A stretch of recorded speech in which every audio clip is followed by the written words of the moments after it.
উপস্থিত সবাইকে অভিনন্দন। আজকে আপনারা সবাই জানেন যে দুটি বই প্রকাশিত হবে তৃতীয় পরিসরের পক্ষ থেকে, আর সেই উপলক্ষে আমাদের মধ্যে উপস্থিত আছেন দুজন লেখক যারা এই বই লিখেছেন, একজন অনুবাদক এবং দুজনেই অনুবাদক এবং তারা বাংলায় যে বই দুটি লিখেছেন। আর সেই সঙ্গে উপস্থিত রয়েছেন এই সভায় দুজন আলোচক, নবনীতা দেবসেন এবং শরণ কুমার লিম্বালে। আমি প্রথমে সবাইকেই, মোট চারজনকেই আমি এই মঞ্চে ডেকে নিচ্ছি। আব্দুল কাফি, মৃন্ময় প্রামাণিক, শরণ কুমার লিম্বালে এবং নবনীতা দেবসেন, চারজনকেই অনুরোধ করছি মঞ্চে আসন গ্রহণ করার জন্য।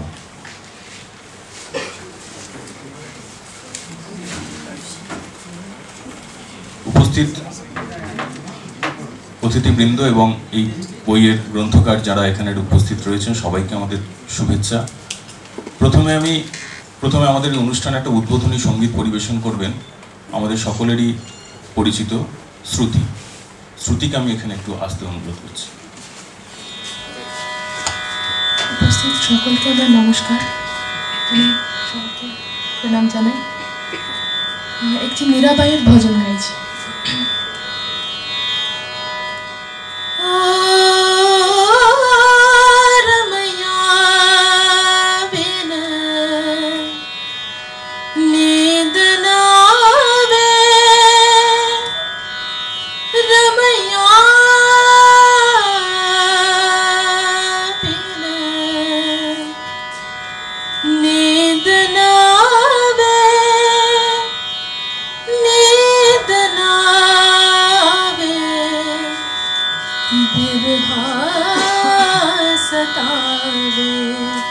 प्रेम की याद जलावे,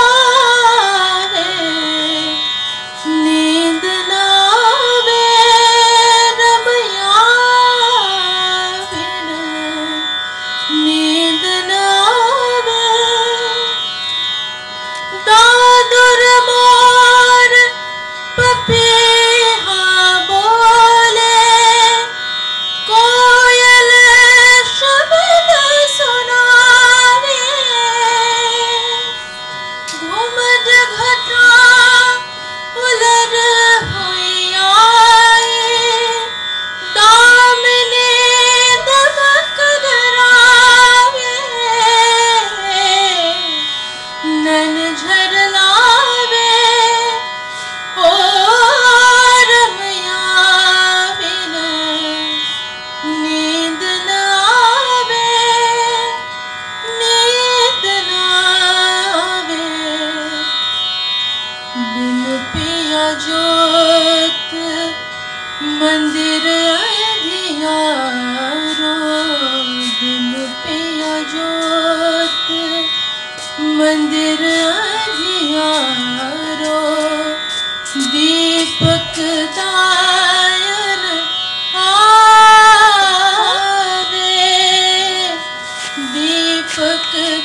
सतावे, प्रेम की आग जलावे, नींद न आवे रमैया बिन, नींद न आवे।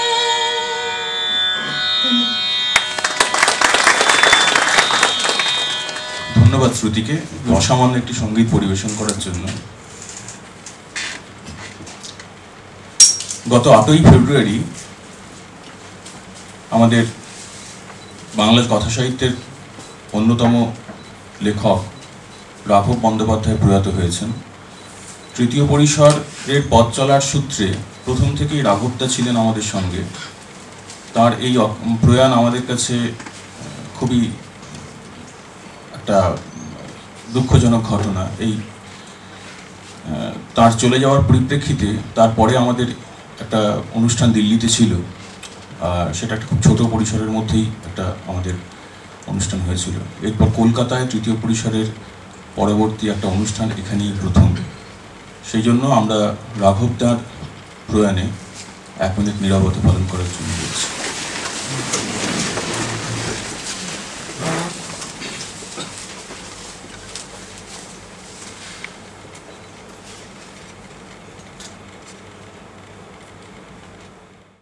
এখানে মঞ্চে এবং মঞ্চে উপস্থিত সবাইকে আমার শ্রদ্ধা ভালোবাসা জানিয়ে আমি দু একটা কথা একটু প্রথমেই বলতে চাই। আজকে আমাদের অনুষ্ঠানে আমরা আমাদের মধ্যে শ্রদ্ধেয় নবনীতা দেবসেনকে পেয়েছি, শ্রদ্ধেয় শরণ কুমার লিম্বালেকে পেয়েছি। আমরা আন্তরিক ধন্যবাদ জানাই তৃতীয় পরিসরের পক্ষ থেকে তাদের দুজনকে। যে দুটি বই প্রকাশ পাবে, দূরের মাদুল এবং দলিত নন্দন তত্ত্ব, এই দুটি বইয়ের প্রথমটির কাজ করেছেন আব্দুল কাফি এবং পরেরটি মৃন্ময় প্রামাণিক। আমরা তৃতীয় পরিসরের পক্ষ থেকে দুজনের প্রতি কৃতজ্ঞ। আমরা কৃতজ্ঞ দুটি বইয়ের প্রচ্ছদ করে দেওয়ার জন্য শিল্পী সনাতন দিনদার কাছে। আমরা অত্যন্ত কৃতজ্ঞ আজকে এই সুন্দর যে অনুষ্ঠানটি এখানে হচ্ছে, এই হলটা আমরা পেতাম না। এটার জন্য খুব আন্তরিকভাবে নিজে থেকেই উদ্যোগ নিয়ে অধ্যাপক বরেন্দু মণ্ডল আমাদের সাহায্য করেছিলেন এখানে আমরা যাতে অনুষ্ঠানটা করতে পারি। আমরা তাকে ধন্যবাদ জানাই। আমরা ধন্যবাদ জানাই আজকে আমাদের এই সমস্ত অনুষ্ঠানটাকে সুন্দরভাবে ধরে রাখছে আমাদের বন্ধু পাঞ্চালী ব্যানার্জি।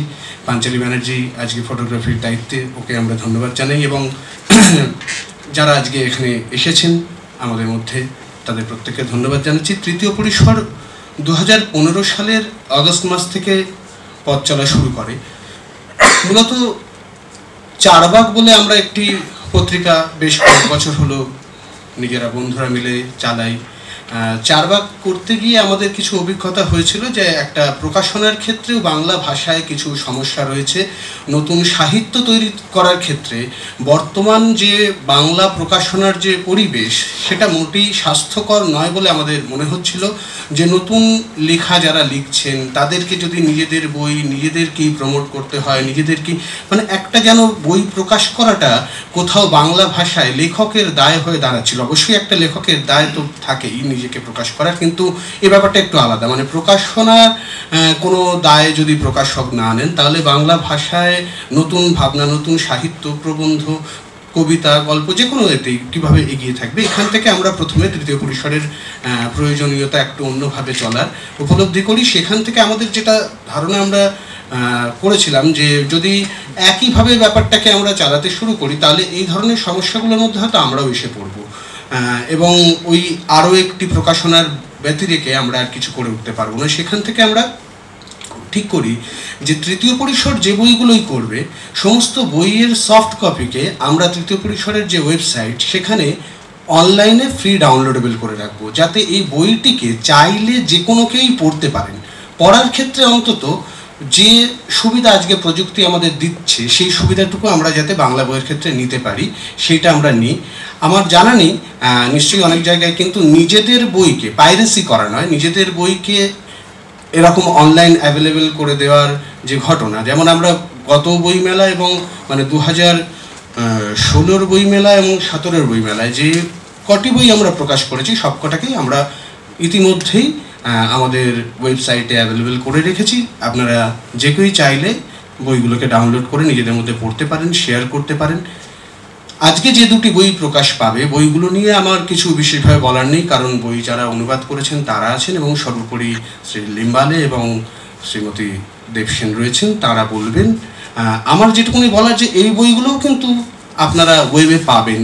তৃতীয় পরিসরে এই বইগুলোর করার ক্ষেত্রে উদ্যোগী হয়েছিল কারণ এই দুটি বই এই সময়ে দাঁড়িয়ে খুব গুরুত্বপূর্ণ একটি বই, মানে দুটি বই। এই বইয়ের বক্তব্য কোথাও গিয়ে সময়ের যে ধারা, যে প্রবণতা, তার বিরুদ্ধে যেন কিছু বলতে চায়। এই বইগুলো আপনারা আমাদের ওয়েবসাইটে পাবেন। বইগুলো আশা করি আপনারা সবাই পড়বেন, পড়াবেন, শেয়ার করবেন। বইগুলো ভাইরাল হয়ে যাক। এই সময় দাঁড়িয়ে যে বিপরীত স্রোতে যে কথা বলতে চাওয়া এই বই দুটোর মাধ্যমে হয়েছে, সেই বক্তব্য এটুকুনি বলেই আমি আমার কথা শেষ করছি। ধন্যবাদ।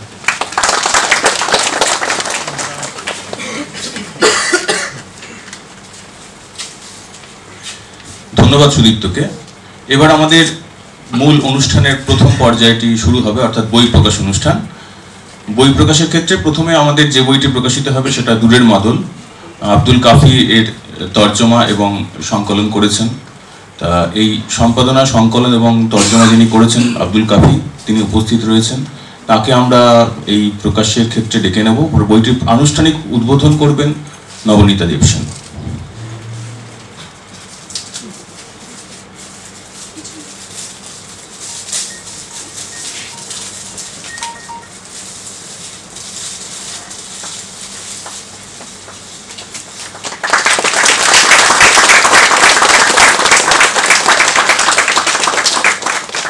এবারে দ্বিতীয় বইটির প্রকাশ। উপস্থিত রয়েছেন মৃন্ময় প্রামাণিক, যিনি এই দলিত নন্দন দত্তের বইটির অনুবাদ করেছেন। উপস্থিত রয়েছেন বইয়ের মূল লেখক শরণ কুমার লিম্বালে। ফলে এই অনুবাদ কাজটি শরণ কুমার লিম্বালের হাত দিয়েই প্রথম উদ্বোধন হোক, সেটাই আমরা চাই। ওনাকে অনুরোধ যাতে বইটির উদ্বোধন করে।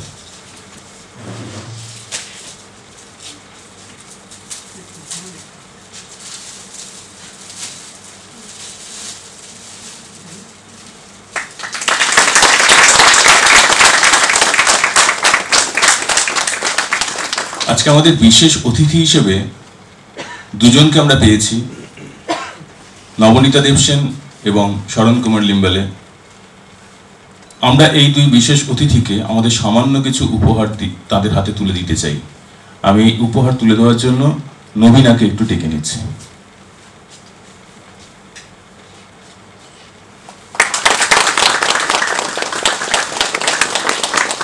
বইয়ের আনুষ্ঠানিক উদ্বোধন, প্রকাশ এগুলো হয়ে গেল। এবারে বই দুটি সম্পর্কে সামান্য কথা আমরা অনুবাদকদের কাছ থেকে শুনতে চাইছি। দূরের মাদল নিয়ে আব্দুল কাফিকে আমি একটু ডেকে নিচ্ছি কিছু কথা বলার জন্য। সম্মাননীয় শরণ কুমার লিম্বালে এবং নবনীতা দেবসেন, আমার বন্ধু মৃন্ময় প্রামাণিক এবং উপস্থিত এখানে সুধীবৃন্দ, এমনিতে লেখার মানে অনুবাদ ইত্যাদি করার পরে বলার আর খুব কিছু থাকে না সেটা নিয়ে সাধারণভাবে, কিন্তু খুব সংক্ষেপে দু তিনটে কথা আমি একটুখানি তবু আপনাদের কাছে বলছি।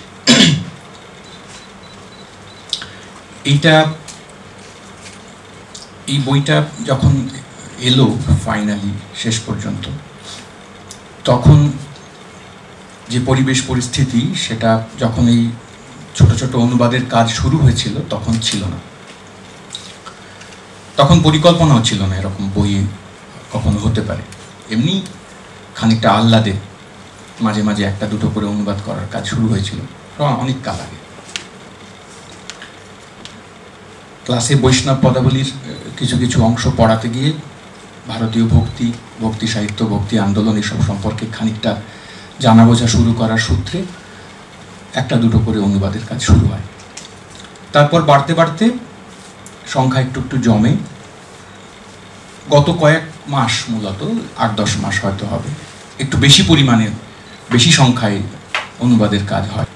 এবং সেটা হতে হতে আমাদের দেশের এবং পৃথিবীর অবস্থাও খুব দ্রুত পাল্টাতে থাকে, এসব আপনারা জানেন। সেই পাল্টানো সময় দেশের ক্ষেত্রে এবং গোটা পৃথিবীর ক্ষেত্রেই সেটা আপনাদের অনেকেরই মতো আমাকেও খানিকটা চিন্তিত এবং ব্যথিত, খানিকটা বিপর্যস্ত সেটা করে। আমরা সবাই এখন এক অর্থে এরকম একটা খুব যন্ত্রণার এবং ব্যথার সময় আছি।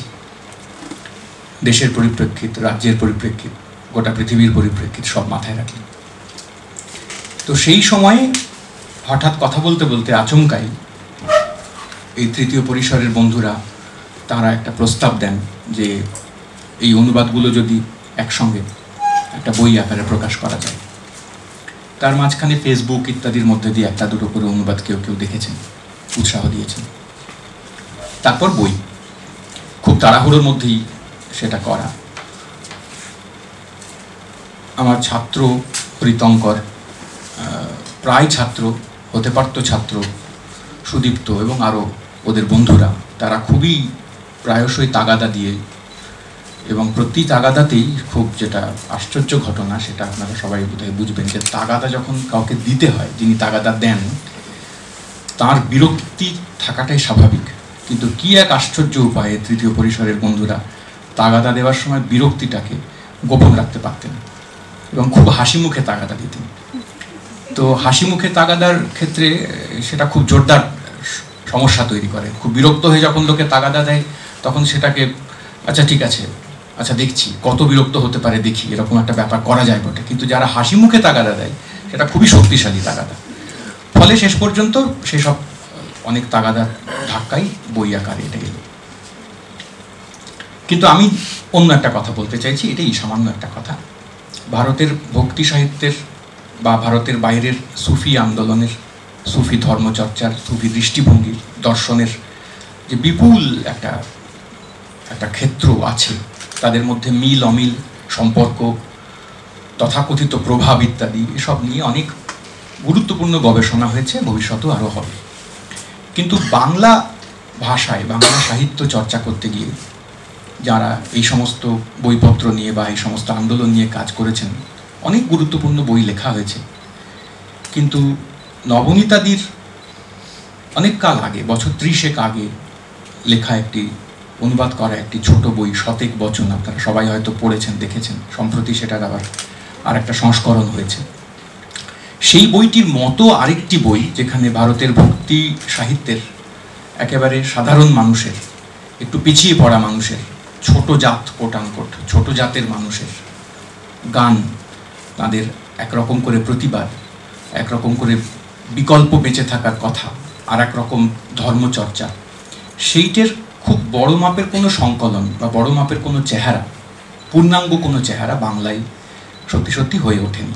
আলাদা আলাদা করে খুচরো একটা দুটো 5টা 10টা এরকম কিছু কিছু কাজ হয়েছে বটে।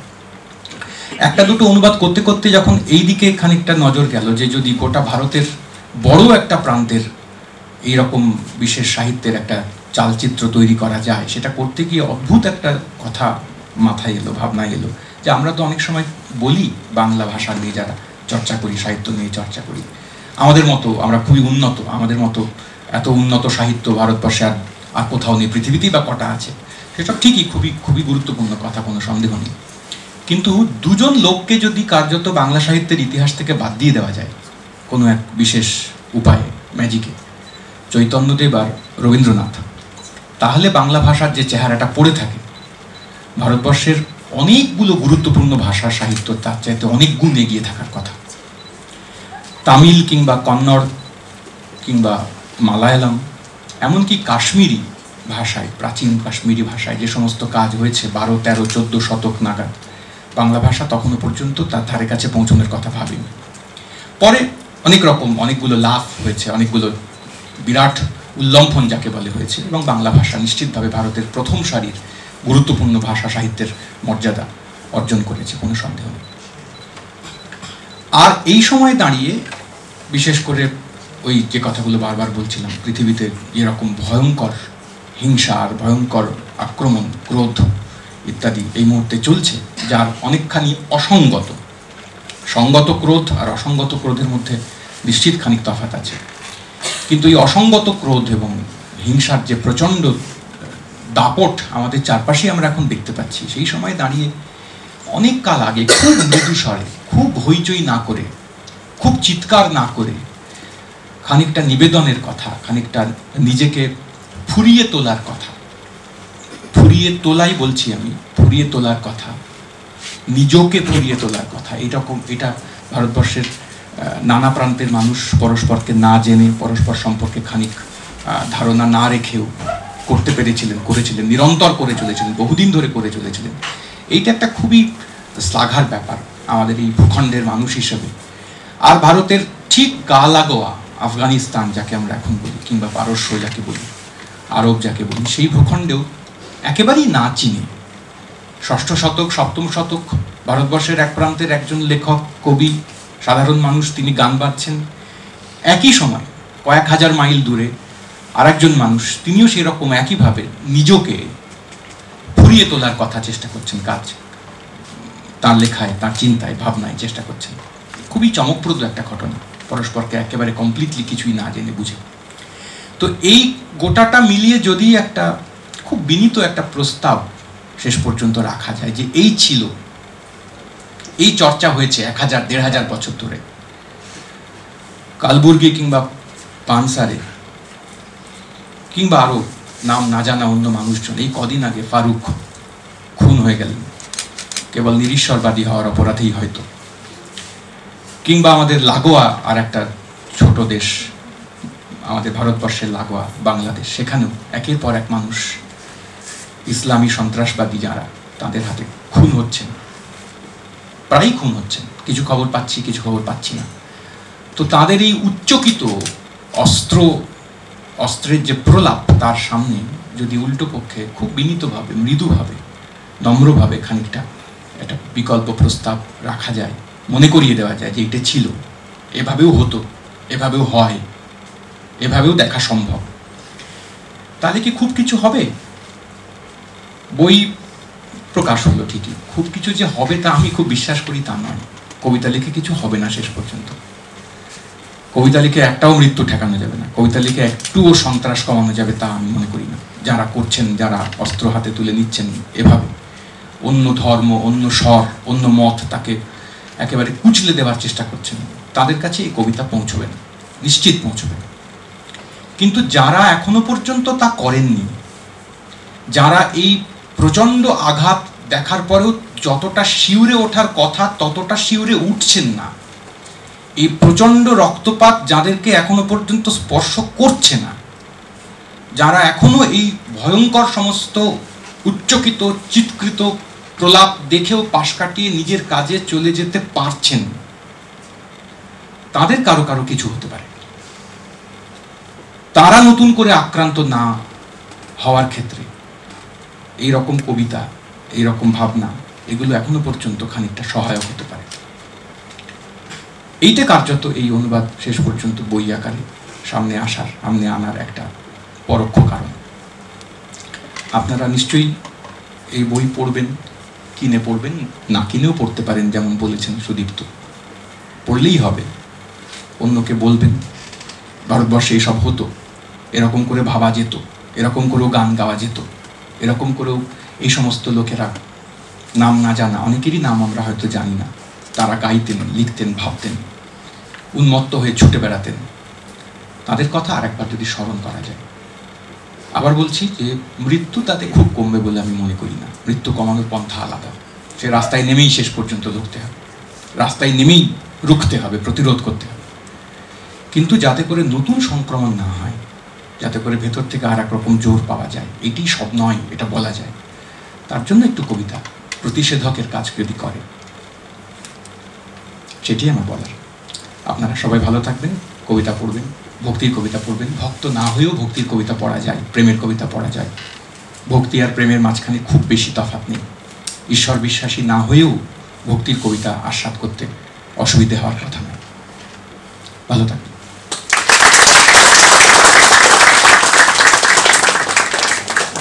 কুমার লিম্বালের লেখা towards an aesthetics of Dalit literature 2004-এ প্রকাশিত। তার বাংলা তর্জমা, প্রথম বাংলায় অনুবাদ মৃন্ময়ই করেছেন। ফলে মৃন্ময়ের কাছ থেকেও আমরা এই সম্পর্কে কিছু কথা শুনতে চাই। শ্রদ্ধেয় সুধীজন এবং তৃতীয় পরিসরের বন্ধুরা, শরণকুমার লিম্বালের তিনি এই দলিত নন্দন তত্ত্ব মারাঠি ভাষায় লিখেছেন। মারাঠি ভাষায় বইটির নাম ছিল দলিত সাহিত্যাचे সৌন্দর্য শাস্ত্র, সেটা হিন্দিতেও অনুদিত হয় এবং অনেক পরে ইংরেজিতে অনুদিত হয়, অলোক মুখার্জি অনুবাদ করেন। তার লেখালেখি হিন্দি, ইংরেজি, পাঞ্জাবি, গুজরাটি, কন্নড়, মালায়ালাম এবং তামিল এই সবকটি ভাষাতে অনুদিত হয়েছে। বাংলায় তার লেখা অনুবাদ এই প্রথম। তিনি 25 বছর বয়সে তার আত্মজীবনী লিখতে শুরু করেছিলেন। আমি কেন এই ঘটনাটা উল্লেখ করছি সেটা বলছি একটু পরে, এর একটা বিশেষ তাৎপর্য আছে। 25 বছর বয়সে লিম্বালেজি তার আত্মজীবনী লিখতে শুরু করেছিলেন তার যন্ত্রণার কথা বলার জন্য। যে সামাজিক শোষণ গোষ্ঠীবদ্ধভাবে তাদেরকে সহ্য করতে হয়েছে বা যে শোষণের মধ্যে দিয়ে যেতে হয়েছে, সেই শোষণের কথা লেখার জন্য। এখন প্রশ্ন হচ্ছে যে দলিত বা দলিত এই শব্দের মধ্যেই তো আত্মের নির্যাতনের বিষয়টা লুকিয়ে আছে। যার আত্মনির্যাতিত তিনি কি আত্মজীবনী লিখতে পারেন? এখান থেকেই আমরা বুঝতে পারি তাহলে আমরা এতদিন সাহিত্য চর্চা করতে করতে আত্মজীবনী অর্থে যা বুঝেছিলাম, আত্মজীবনীকে বৃহত্তর সামাজিক সাংস্কৃতিক ইতিহাসের দলিল, একটা সময়ের রেকর্ড আমরা ভাবছিলাম আত্মজীবনীকে। আত্মজীবনী আমরা বুঁদ হয়ে পড়ছিলাম একটা সময় জানার জন্য, তার সাংস্কৃতিক প্রেক্ষিতগুলোকে বোঝার জন্য। দলিতদের কাছে আত্মজীবনী একটা অন্য রাজনৈতিক এজেন্ডা হয়ে এলো। আত্মজীবনী আসলে আত্মের কথা নয়, আত্মজীবনী হচ্ছে আত্মকে নির্মাণ। আত্মজীবনীর মধ্যে দিয়ে অনেক রকম সাহিত্যিক ফর্মের এক্সপেরিমেন্ট চলছে। দলিতের লেখালেখি দলিতের আত্মের জন্ম দিচ্ছে, সেই লিখনটা হয়ে উঠছে জননতন্ত্র, দলিতের আত্মজন্ম নিচ্ছে। এই আত্মজীবনীকে বুঝতে গেলে আমার একটা অন্য তত্ত্ব দরকার, আমার একটা অন্য মেথড দরকার, যে সেই আত্মজীবনীকে আমি কিভাবে বুঝবো। এই আত্মজীবনীর আখরগুলো ছড়িয়ে আছে অনেক বক্তৃতায়, অনেক ছোট ছোট লেখালেখিতে, অনেক কবিতাতে, অনেক আন্দোলনের মধ্যে দিয়ে। এই সব কিছু মিলিয়ে সেই আত্মটা তৈরি হবে। অনেক যাদের যে সমস্ত দলিত লেখকদের আত্মজীবনী আমি পড়েছি বা যে সমস্ত সাহিত্যিকদের সঙ্গে আমার প্রত্যক্ষভাবে কথাবার্তা হয়েছে, তারা বারবারই বলছেন যে আত্মজীবনীমূলক উপন্যাস বা আত্মজীবনীর ঢঙে কিছু কথা বলতে চাওয়া হচ্ছে।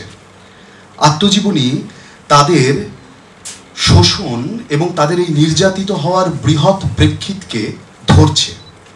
তার সাথে সাথে দলিত সাহিত্যের সঙ্গে অন্য সাহিত্যের পার্থক্য কোথায়, মানে একেবারে তার অভিমুখের পার্থক্য কোথায়? অনেকেই প্রশ্নটা করেন যে দলিত নন্দন তত্ত্ব এইটার কি আদৌ কোনো দরকার আছে, নাকি একটা নন্দন তত্ত্বের একটা স্ট্রাকচার তৈরি করা হচ্ছে যোগ করে, এর কি আদৌ কোনো দরকার আছে, বা আমার কি আলাদা কোনো তত্ত্ব প্রয়োজন দলিত সাহিত্যকে বুঝতে গেলে? হয়তো প্রয়োজন, কারণ এই দলিত লেখালেখির অভিমুখটা অন্য। এই লেখার সঙ্গে দলিত আন্দোলনের কোনো পার্থক্য নেই। এই লেখালেখির সঙ্গে যে অ্যাক্টিভিজম, বিভিন্ন ছোটোখাটো অ্যাক্টিভিজম, দলিত অ্যাক্টিভিজম, তার কোনো পার্থক্য নেই। সবগুলো মিলিয়ে, মানে রাস্তায় নামা এবং একটা বই লেখা, এই সবটা মিলিয়ে দলিত আন্দোলনের একটা পরিসর তৈরি করছে। যে দলিত লেখালেখি দলিত মুভমেন্ট বা অ্যাক্টিভিজমের অনস্বীকার্য বা অনিবার্যভাবে সহায়ক হয়ে উঠছে, সেই দলিত লেখালেখি বোঝার জন্য আমার ভিন্ন নন্দন তত্ত্ব প্রয়োজন বা ভিন্ন মেথোডোলজি প্রয়োজন। আমি একটা ছোট্ট উদাহরণ নেব, এটাকে আমি আমার ব্যক্তিগত অভিজ্ঞতায় বলবো। যখন রোহিত আত্মহত্যা করে, রোহিতের আত্মহত্যার যে সুইসাইড নোটটা খুব সুন্দর, মানে এই সুইসাইড নোটটাকে এক কথায় বলতে গেলে সুন্দরই বলতে হয়।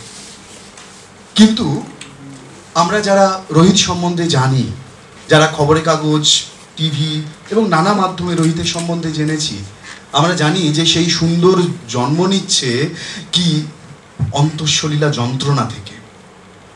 সেই সুন্দরের সঙ্গে আর 5টা মূলধারার কবিতার বা গদ্যের বা গদ্য কবিতার সুন্দরের আপাত কোনো পার্থক্য নেই, কিন্তু সেই সুন্দরকে খনন করতে গেলে যে যন্ত্রণার ইতিহাস উঠে আসে, সেই যন্ত্রণার ইতিহাস বুঝিয়ে দেয় যে দলিত সাহিত্যকে বুঝতে গেলে আমার একটা অন্য তত্ত্ব, একটা অন্য মেথোডোলজি প্রয়োজন। তাই দলিত নন্দন তত্ত্ব, তাই দলিত নন্দন তত্ত্বের অনুবাদ। যখন শরণ কুমার লিম্বালেজির সাথে আমার প্রথম পরিচয় হয়, যখন তার সাথে 2014 সালে হায়দ্রাবাদে যখন তার দলিত নন্দন তত্ত্ব নিয়ে কথা হয়, আমাদের ওখানে বেশ দলিত নন্দন তত্ত্ব চর্চা হতো, ক্লাসরুমেও বেশ চর্চা হতো। এবং আমরা যখন একটু একটু বুঝছি ছাত্র হিসেবে, তখন খুব অবাক লাগছিল যে উপনিবেশ এবং তার পরবর্তী ভারতবর্ষ এই নন্দন তত্ত্ব বা সাহিত্য তত্ত্বের পরিসরে কি দিতে পেরেছে। যা হয়েছে তা সংস্কৃত কাব্যতত্ত্ব বা মধ্যযুগে পার্সিয়ানে আবুল ফাজল বা আল বাদাউনি এদের লেখা যে নন্দন তত্ত্বের ধারণা বা সাহিত্য তত্ত্বের ধারণা, তার নতুন নতুন ইন্টারপ্রিটেশন তৈরি হয়েছে। রবীন্দ্রনাথ নির্মাণ করেছেন, অরবিন্দ নির্মাণ করছেন, অনেক পরবর্তীকালে বা অরবিন্দ সেই সময় কুমার স্বামী নির্মাণ করছেন, পরবর্তীকালে বিএস মার্ধেকার, সুরেশ যোশী তারা সাহিত্য তত্ত্ব নির্মাণ করছেন। কিন্তু সেই সমস্ত নির্মাণের মধ্যে একদিকে আমরা প্রতীচ্যের সাহিত্য তত্ত্বের আত্মীকরণ দেখতে পাবো, অন্যদিকে প্রাচ্যের যে কাব্যতত্ত্ব সেই কাব্যতত্ত্বের একটা নতুন ব্যাখ্যা দেখতে পাবো। দলিত নন্দন তত্ত্বের ঐতিহাসিক এবং জ্ঞানতাত্ত্বিক গুরুত্ব এটাই যে উপনিবেশ এবং তৎপরবর্তী ভারতবর্ষে এই দলিত নন্দন তত্ত্ব ভারতবর্ষের দেওয়া একটা সাহিত্যতাত্ত্বিক অবদান। 1980-র দশকে যখন নেটিভিজম তৈরি হচ্ছে, ভালচন্দ্র নেমাডে যখন মারাঠিতে তার প্রথম প্রবন্ধ লিখছেন, সম্ভবত প্রকাশিত হয় 1984, সেখানে এই নেটিভিজম তৈরি করার মূল উৎসগুলো লুকিয়েছিল কিন্তু এই প্রান্তিক মানুষের জীবনে। কারণ তারাই অরিজিনালকে, মৌলিককে ধরে রাখতে পেরেছিল। উপনিবেশ নাগরিক সংস্কৃতি বা মূলধারার সংস্কৃতি থেকে এই মৌলিককে কেড়ে নিয়েছিল, দিয়ে হাইব্রিডের জন্ম হলো। এই দলিত বা প্রান্তিকের মধ্যে এই মৌলিকটা লুকিয়েছিল দলিত নন্দন তত্ত্বের। তাই আমাদের একেবারে উত্তর উপনিবেশের কালে আমরা যে সমস্ত জ্ঞান চর্চা করছি সাহিত্য বিভাগে, দলিত নন্দন তত্ত্বের সেখানে অপরিসীম গুরুত্ব। দলিত নন্দন তত্ত্ব সাহায্য করবে নেটিভিজম বা দেশিবাদের মতো আইডিয়াগুলোকে দাঁড় করিয়ে রাখতে। যদিও ভালচন্দ্রের নেটিভিজম নিয়ে অনেক কন্ট্রোভার্সি আছে, মহারাষ্ট্রের দলিত লেখকরা অনেক প্রশ্ন তুলেছেন, সেই সমস্ত কিছু অন্য বিষয়। কিন্তু উত্তর উপনিবেশের তো প্রায় সমাপ্তি ঘোষণা করা হচ্ছে 2008 বা তৎপরবর্তী সময় থেকে।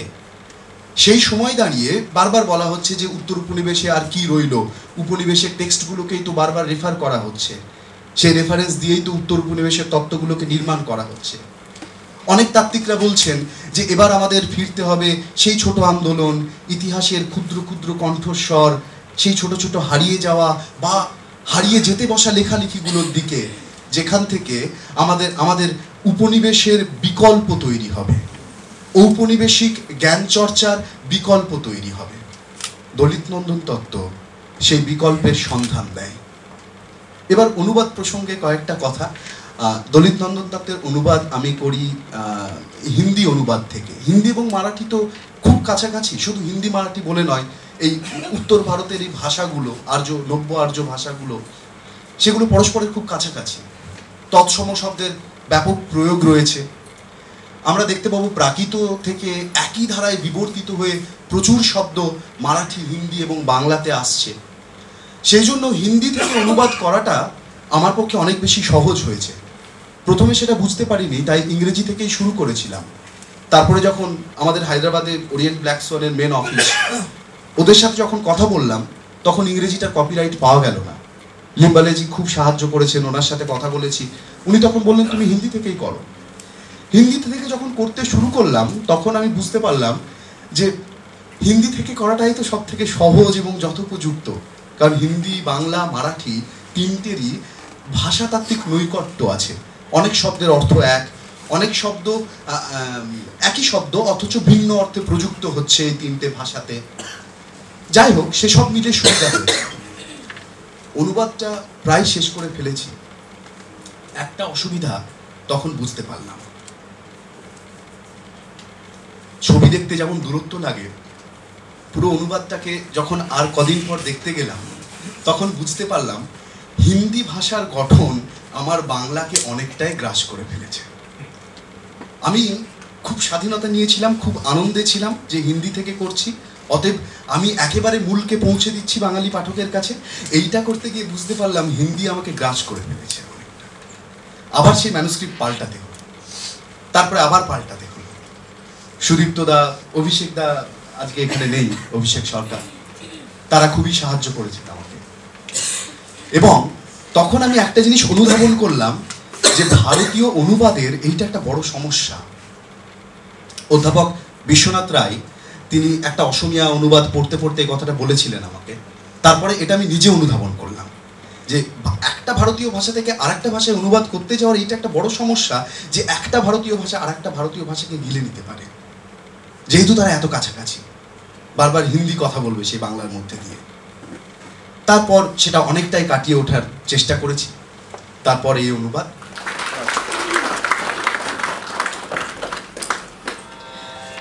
বলে না ছিলেম গো প্যারি প্যারি প্রীতি করিস না, বলে না ছিলেম গো প্যারি প্যারি প্রীতি করিস না,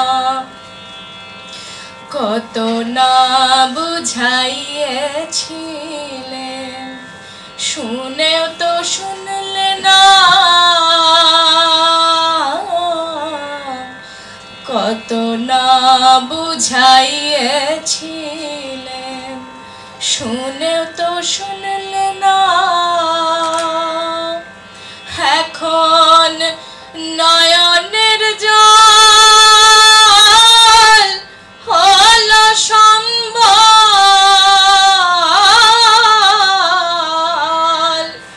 সার হইল ভাবনারে প্যারি প্যারি প্রীতি করিস না, বলে না ছিলেম গো প্যারি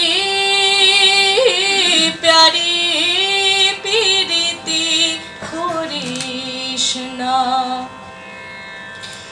বনে থাকে ধেনু রাখে শ্যামকালিয়া সোনা, বনে থাকে ধেনু রাখে শ্যামকালিয়া সোনা, অবলার মনের মর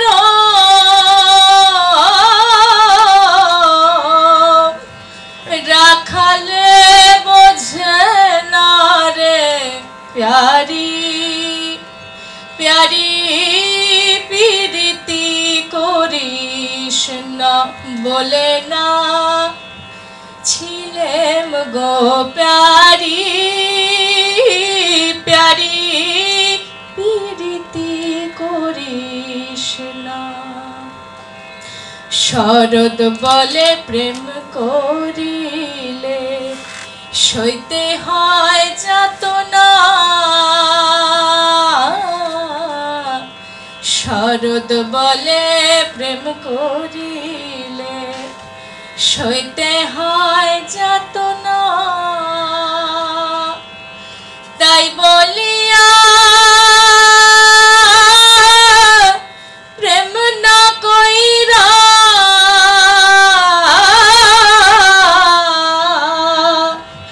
আছে বা কয়জন রে প্যারি প্যারি প্রীতি করিস না, বলে না ছিলেম গো প্যারি প্যারি প্রীতি করিস না।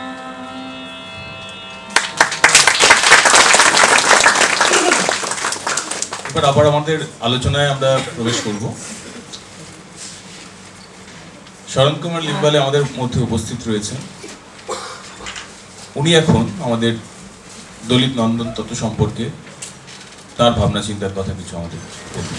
आदरणीय नवनीत आदिल सेन, अब्दुल काफी, सुदीप्तो बैनर्जी, मृण्मय प्रामाणिक और मेरे मित्र प्रोफेसर जयदीप सारंगी,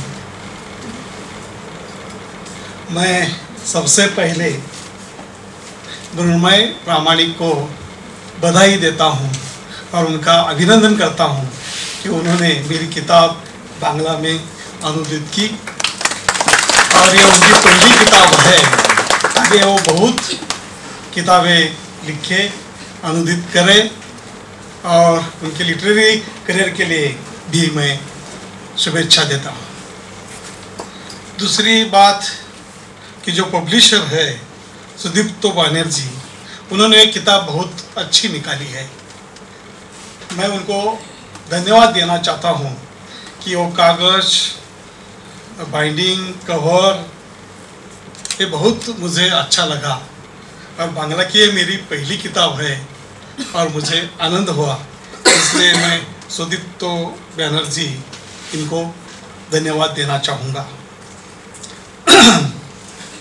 मैं 40 साल पहले लिखना शुरू किया।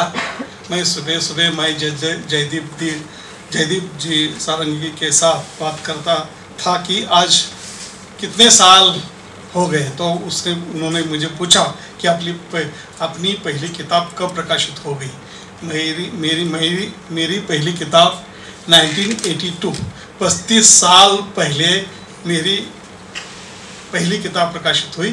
आज मैं सेलिब्रेशन कर रहा हूँ कि मुझे ये मेरा 35 साल है राइटिंग का, और ये इस तीन महीने में ये मेरी चौथी किताब प्रकाशित हो रही है। 2 मलयालम में आई, 1 तमिल में आई, अभी एक बांग्ला में आ रही है। When I started writing, what happened? Only allegations, only questions, only disasters. Hey, you don't write. I started write. तो उन्होंने बोला कि तुम्हें लिखने को नहीं आता, you can't write. I request the people, please invite me, please publish me, I am an author. They told, hey, they don't know how to write and you are a college boy. I started in my college age and my first autobiography outcast Akkarmashi, ये जो मैंने college में लिखा है, SY/TY/BA के काल में मैंने लिखा है। When I started writing, they started attacking me, opposing me. I don't hear, I don't care. I started. Then they guide me. Hey, you first learn grammar. What is this? I never learned grammar, even though I talk with my mother, sister, brother, friend. There is no need of grammar. And why I should need to write the grammar? I reject. I will not read grammar. And your grammar? No. No thanks. I started writing. Then again they stopped me. They asked me, hey, you are writing in your language. You write in standard language. I said, no, sorry, I can't write. I can't speak because I am talking in my slang language, and it is easy to write, think language. Why I use your standard language to write? I reject their offer. No, sorry, I will not use your standard. My language, which I am using in my day-to-day life, and it is easy. Then again they attacked me. It means who not attacked by weapon, but they attacked me and argued. Before 40 years, I am talking. I am talking, मैं 40 साल की पहले की बात कर रहा हूँ, अभी की बात नहीं कर रहा हूँ कि जब दलित साहित्य शुरू हो गया, तब हमने जब लिखना शुरू किया, तब हमने किस प्रकार का एक टॉर्चर किया गया, किस प्रकार के प्रश्नों खड़े किए गए, उस प्रश्नों के संदर्भ में मैं आपको बता रहा हूँ. My burial ground is separate, my living location is separate, my language is separate, my identity is separate. Why? I will enter in your temple to ask the God, please give me inspiration to write. I said, I rejected God. From that point, I rejected God. And because rejecting God, before the rejecting God, only I was writing, hey, you have 2 eyes and I have 2 eyes, you have 1 nose and I have 1 nose, your blood is red, my blood is red, you are human and I am human. This type of crying. When I rejected God, religion, then I become pre-birth. This is my rebirth. I don't believe on rebirth, but I became free. I started abusing God. And I get confidence. Then they started because I write, because it is because I am learned person. I am learning in college. I am learned youth. I know the operation. If I know how to talk, how to write, how to speak, how to interact, how to attack the enemy, at this time, if I will talk about flowers, seashore, leaves, eyes and beautiful face, I think it is crying. It is my historical responsibility. It was my historical responsibility to talk about me, my father, mother, sister and my community. It was क्या है, बहुत जिम्मेदारी थी हमारी. जिम्मेदारी से हम भागना नहीं चाहते थे. हम फूलों के लिए लिखना नहीं चाहते थे, सागर और आंधी के नहीं लिखना नहीं चाहते थे. हम लिखना चाहते थे हमारे बारे में, क्योंकि हजारों सालों से जो लिखा गया था वो कचरा था. उस कचरा में हम कहीं नहीं दिखाई देते थे. I want to find search in the text, from old text to modern text, where I am. वहाँ मैं नहीं था. मेरी माँ बाप भाई बहन नहीं थे, मेरे अश्रु नहीं थे, मेरे प्रश्न नहीं थे, कुछ भी नहीं था. I am absent in the literature. Then it is the historical necessity to write about me. And I started rejecting everything and abusing. I started abusing God, religion. Then again they said, hey, stop. What happened? They told me, you are not writer. Okay. Writer is a neutral. You write neutrally. I can't understand neutral. Then I go in home and check the dictionary and find the meaning. What is the neutral? But I can't understand the meaning from the dictionary. हाँ, वहाँ कुछ लिखा हुआ था कि neutral का अर्थ ये होता है. फिर मैं निकलने लगा, वो बोला कि न्यूट्रल कला बहुत अच्छी होती है, न्यूट्रल रहना चाहिए. मैंने बोला it is impossible. Neutral is a crime for me. Because if there is a heart, वहाँ मेरा घर जल रहा है, मेरे पर अन्याय अत्याचार हो रहा है और मैं मेरे अन्याय अत्याचार बोल रहा हूँ, तो आप बोलते कि न्यूट्रल. कैसा क्या न्यूट्रल बोल सकता हूँ? मुझे आग लगी है, हाँ मैं चिल्ला रहा हूँ, मुझे मदद करो बोल रहा हूँ, किसी पर अत्याचार हो रहा है मैं बोल रहा हूँ, वहाँ जा रहा हूँ और बोल रहा है कि वो न्यूट्रल नहीं. It is impossible for me. Neutral is a crime. I said I will write. Then they started, you are not right. Yes, I am not right. I am not writer. I am an activist writer. I am an activist writer, and my literature is not a literature. I don't care literature. My literature is a movement, and my words are weapon. I want to change this unequal system, and I want to struggle with this cruel hierarchy. Discrimination के खिलाफ मैं लड़ना चाहता हूँ और मैं लिखना चाहता हूँ। तो उन्होंने मुझे बोला कि भाई then they asked me join mainstream. Because I am writing, publishers are publishing, the readers are appreciating, I am getting recognition, and they said, please come. I say sorry. They said ours is a mainstream. आप आओ. No, yours is a mainstream and my stream is a gutter stream. What is this? I am in also stream. मैं भी stream में हूँ और मेरा भी stream है।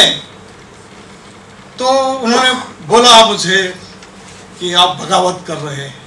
मैं कुछ बगावत नहीं कर रहा हूँ, मैं मेरे हक की भाषा कर रहा हूँ, अधिकार की भाषा कर रहा हूँ। हक और अधिकार की भाषा करना कोई बगावत है? नहीं है बगावत, ये तो स्वाभाविक बात है। हर को अपनी हक और अधिकार की भाषा करना कि वेटर को चाय दे दो बोलना और घर में माता को खाने के लिए दे दो बोलना, ये जितना आसान और स्वाभाविक है उतना ही हम हमारे हक और अधिकार के संदर्भ में बोलना स्वाभाविक है, ऐसा मेरा कहना है। फिर उन्होंने बोलने लगे कि आप सोशल टेंशन क्रिएट कर रहे हैं, you are creating social tension. मैंने बोला कुछ नहीं कर रहा हूँ मैं, ये तो सोशल टेंशन, ऑपरेशन, डिस्क्रिमिनेशन जो है वो हजारों सालों से है। मैं कुछ नहीं कर रहा हूँ, मैं केवल मेरी हक की भाषा कर रहा हूँ। यदि मेरी हक की भाषा करने से कोई सोशल टेंशन निर्माण होता है तो वेलकम, होने दो। वो बोले हमारे में आपके बीच में दरी निर्माण हो जाएगी। दरी बोले तो क्या, दरार निर्माण हो जाएगी। हाँ, दरार होने दो, हम हजारों सालों से गांव के बाहर है। आप यूरिन ऑफ काऊ आपको बहुत खुली लगती है और अनटचेबल पर्सन आपको अनहोली लगता है, उसका टच आपको नहीं चलता, उसकी शैडो आपको नहीं चलता, उसका वॉइस भी आपको नहीं चलता।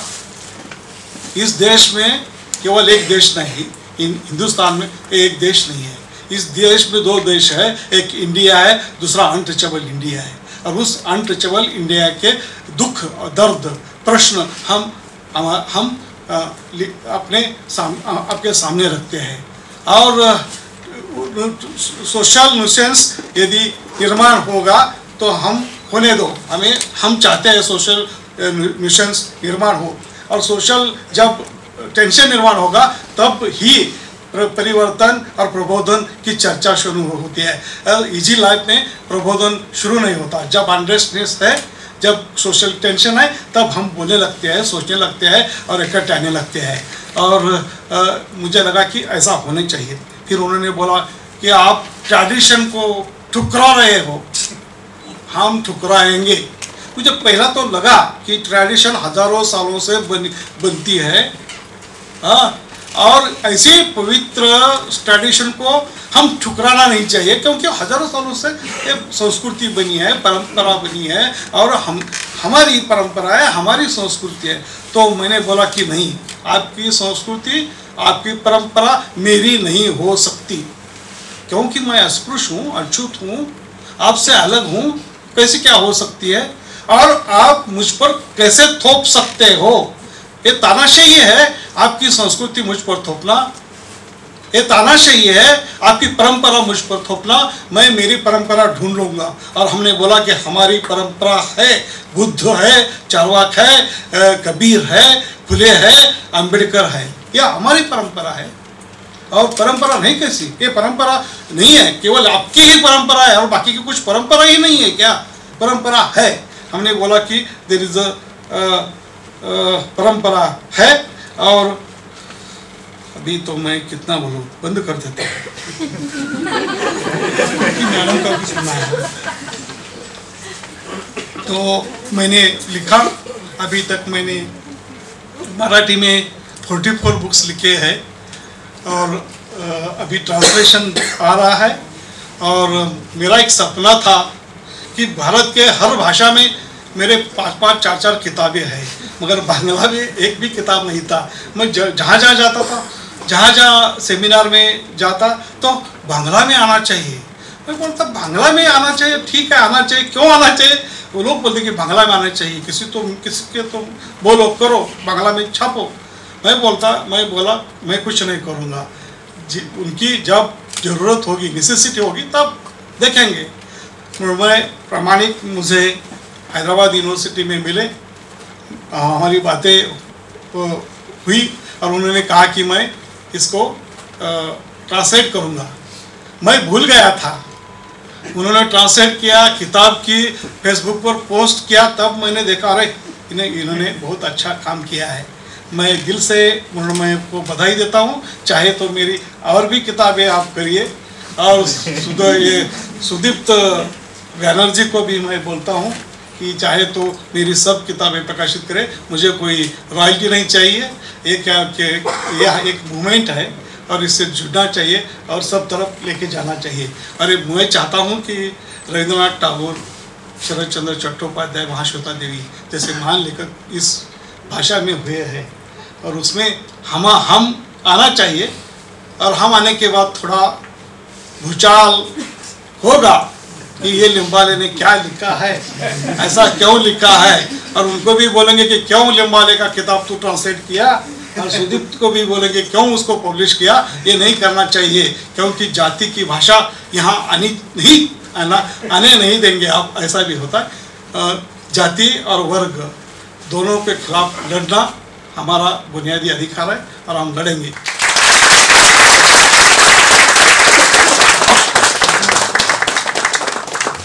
এতক্ষণ আমরা এক ঝাঁ চকচকে ইন্ডিয়ার ভেতরে আমাদের এক প্রকৃত ভারতবর্ষের কথা শুনছিলাম, যে ভারতবর্ষ আসলে ওই শুধুমাত্র ইংরেজের চোখ দিয়ে দেখা এক স্বর্ণোজ্জ্বল ভারত নয়, আবার ঔপনিবেশিক পর্বের পর থেকে গড়ে ওঠা যে এক নতুন ভারতের চেহারা সেটাও নয়। তার মধ্যখানে এক ভারত রয়েছে, যে ভারতবর্ষটা ওই সেই আরণ্যকে যেভাবে বলা হয়েছিল যে ভারতবর্ষ কোন দিকে, সেই প্রশ্নটিকেই কোথাও জাগিয়ে দিয়ে গেল আবার। এবারে আমি কিছু তার মূল্যবান বক্তব্য রাখার জন্য নবনীতাদিকে অনুরোধ করব। নবনীতা দেবসেন, তিনি সম্ভব হলে এই দুটি বই নিয়েই, অর্থাৎ দূরের মাতল এবং দলিত নন্দন তত্ত্ব, সে সম্পর্কে তার কিছু অনুভূতির কথা যদি জানান। নবনীতা। নমস্কার। প্রথমে আমি মৃন্ময় আর কাফি আছে, আপনারা যারা সবাই আছেন আপনাদের শ্রদ্ধা এবং ভালোবাসা জানতে ভুলে গিয়েছিলাম, জানাচ্ছি। আমার ভদ্রভাবে বক্তৃতা শুরু করা কখনো হয় না। আমার এখানে এত ভালো লেগেছে যে আমার ফর্মালিটিস ভুলে গেছি। আমি অত্যন্ত আন্তরিক ধন্যবাদ জানাচ্ছি আমাকে ডাকার জন্য। আমি খুবই খুশি হয়েছি, কৃতজ্ঞ যে এরকম একটি অনুষ্ঠানে আমি উপস্থিত রইলাম এবং সাক্ষী হলাম। আমার মন ভরে গেছে, প্রাণ ভরে গেছে। এখন এমন দুর্দশার মধ্যে আমি রয়েছি, এমন দুঃসময়, এমন ভয়ঙ্কর একটা সময়ের মধ্যে শুধু রাজ্য নয়, সারা ভারতবর্ষ চলছে, সারা পৃথিবী চলছে, যেটা কাফি বললেন, যেটা সম্পূর্ণভাবে আমরা একটা অচেনা জায়গার দিকে চলে যাচ্ছি। বুঝতে পারছি যে কোথায় কীভাবে হাল ধরতে হয়, কী হয়। একশো তো একটা বড়ো কাজ, বড়ো দিকে যাওয়া যায় না, আমরা ছোটো করে করতে পারি। যে যেরকম করে পারি সে সেরকম করে চেষ্টা করতে পারি যাতে হালটা ধরা যায়, ফেরানো যায়। যে সম্পূর্ণ বেহাল হয়ে যাচ্ছে তো মানব সভ্যতা, দেখে শুনে সহ্য করা যায় না। আমরা মাস্টারমশাই লোক, আমরা মা বাবা, আমাদের একটা ভবিষ্যতের দিকে প্রতি দায়িত্ব আছে বলে চিরকাল ভেবে এসেছি। আর দেখতে পাচ্ছি কোনোভাবে সেই দায়িত্ব আমরা পালন করতে পারিনি। আমরা আমাদের চেষ্টার কোনো ফল ফলেনি। আমি যে পৃথিবীতে রয়েছি, আমার 79 বছর বয়স, এই পৃথিবী আমি দেখবো কখনো ভাবিনি। আমি ব্রিটিশ ভারতবর্ষ দেখেছি, এটাও দেখছি।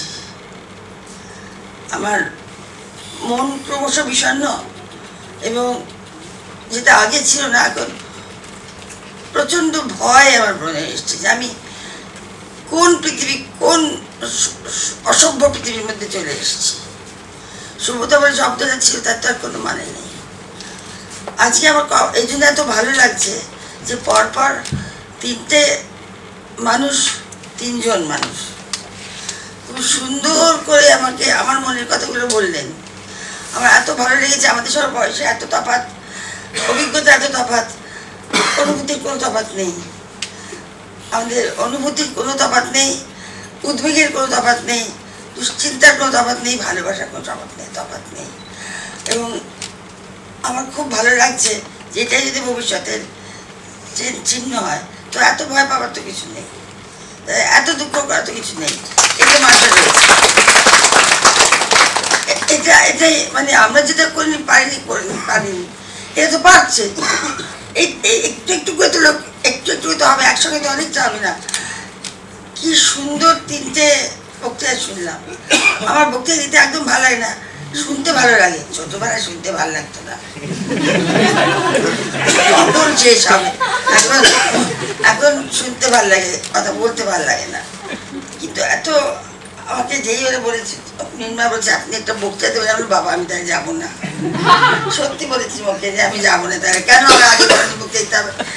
আমি আজ খুব খুশি বলছিলাম যে আমার বোধহয় বললো না,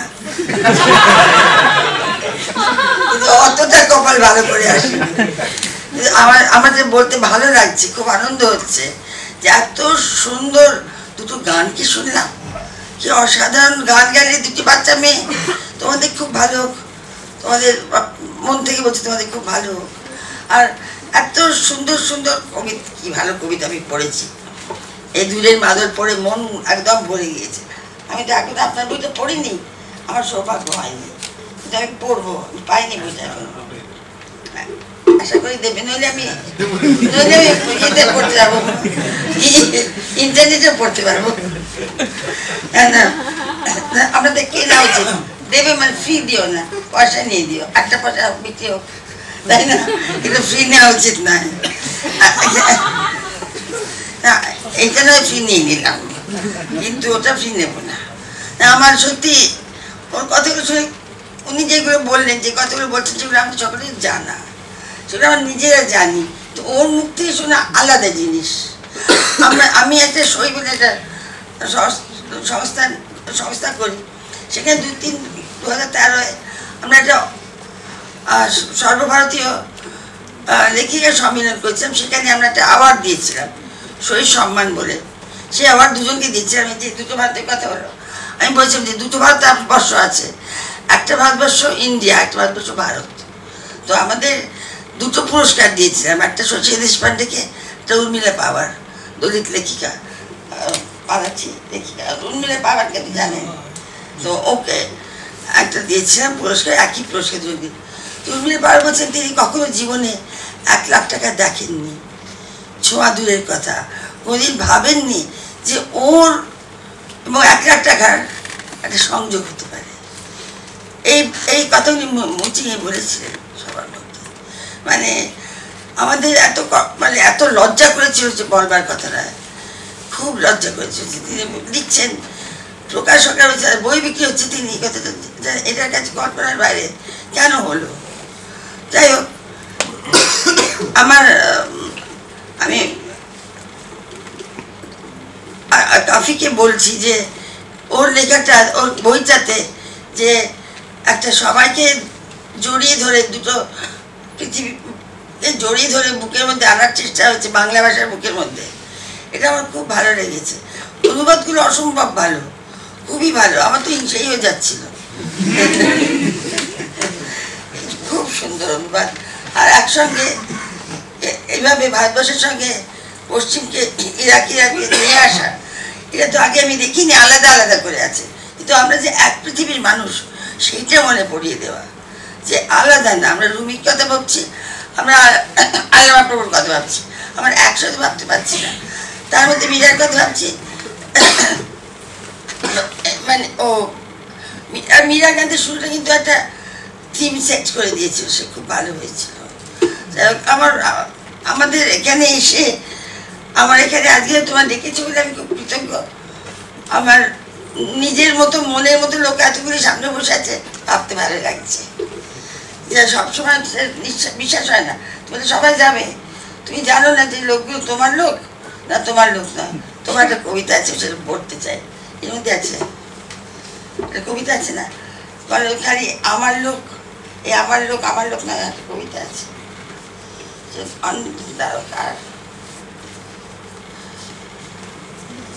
খাতায় ঢুকেছিলাম, তার খাতাটা মানে ভীষণ সুন্দর। আমার এই বইটি খুব প্রাণের মতো হয়েছে, আমি খাতায় সব লিখেছি। একটা কবিতা ঢুকেছিলাম একটুখানি, সোজা মাস্টার না,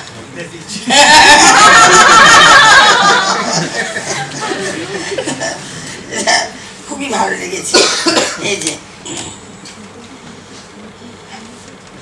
সারাদিন আমাকে শুনিও না, এ কার লোক কার লোক কার লোক, আমাকে শোনাও, এ আমার এ আমার এ আমারই লোক। উজ্জ্বল সংগ্রাম প্রভু আমাকে মনে করতে দাও, আমি এবারেরই লোক। এটা আপনারও কথা, এটা আমাদেরও কথা, এটা এটা আমাদের সকলের কথা। এবং এই বাড়ি ভাগাভাগিটা ভাঙতে চাই, এইটাই আমাদের পূর্ব পশ্চিমের বাড়ি, আর এত রকম জাতের বাড়ি ভাঙতে চাই। আমার এত ভালো লেগেছে আজকে, সেই কথা বারবার বলছি, এটা কোনো বক্তৃতা নয়, এটা দুটো মনের কথা কওয়া। মনের কথা কওয়ার মধ্যে লোক সবসময় থাকে না বিশ্বাসযোগ্য, সত্যি সত্যি বিশ্বাসযোগ্য লোক থাকে না। আপনি কিচ্ছু জানতে পারেন না, আপনি মনের কথা বললেন, তারপর দেখুন আশেপাশের লোক সব আপনার মনের কথা যেটা জানতে চান না সে জানবেন। কিন্তু এটা আমি চাই সবাই জানুক, এই মনের কথা গোপন কথা নয়, এটা একদম গোপন কথা নয়, এটা সব থেকে বেশি জোরালো গলায় বলার কথা, চেঁচিয়ে বলার কথা, যে আমরা এই অবস্থা সহ্য করব না, মানব না, মানতে চাই না। আমাদের দেশে দলিত থাকবে না, আমাদের দেশে এত বিভাগ থাকবে না, কি থাকবে না লিস্ট দিয়ে লাভ নেই। এত বড় বড় এত আঘাতের এতগুলো জায়গা, অসম্মানের এতগুলো জায়গা, আমাদের অনবধানতা পদে পদে, আমরা না জেনে যে কত রকম অপরাধ করি, অন্যমনস্ক কত রকম দোষ করে ফেলি আগে থেকে, যেগুলো আমাদের বুকের মধ্যে বসে আছে সমস্ত চিরাচরিত পাপ, সেইগুলো থেকে আমাদের সবসময় সচেতন হতে হবে। ভাষা নিয়ে, চিন্তা নিয়ে, কখন কোন শব্দ ব্যবহার করছি, কেন করছি, এগুলো সব সচেতন হতেই হবে, এগুলো জরুরি। কেন অভ্যাসে আমরা অনেক কথা বলি যেগুলো আমাদের বলা উচিত নয়, যে কথাগুলো একটা অন্য মানে আছে। একটা কথা আমি বললাম, সে কথা একটা মানে আরেকজন কাছে লাগলো। সচেতন হতেই হবে আমাদের, অন্য লোকের সম্বন্ধে সচেতন, অন্য লোকেদের মন সম্বন্ধে ও তাদের ব্যক্তির ব্যাকগ্রাউন্ড সম্বন্ধে সচেতন হতে হবে। এটা আমাদের সময় ছিল না, আমরা খুব অসচেতন ছিলাম। সেই জন্য আমাদের ভাষার শব্দ ভাণ্ডারে অনেক শব্দ চলে এসছে, যেটা কখনো আসা উচিত হয়নি। অল্প বয়সী তাদের জীবন তৈরি হচ্ছে, অসচেতনভাবে ভাষা ব্যবহার করবেন না। ভাষা তার ভয়ঙ্কর অস্ত্র, মানুষের বুক ফাটিয়ে দিতে পারে, এই যে অসচেতনভাবে ব্যবহার করবেন না। যাই হোক, অনেক বক্তৃতা হয়ে গেছে, আপনারা আমায় নিমন্ত্রণ করেছেন, আমি খুব খুশি হয়েছি, থ্যাংক ইউ।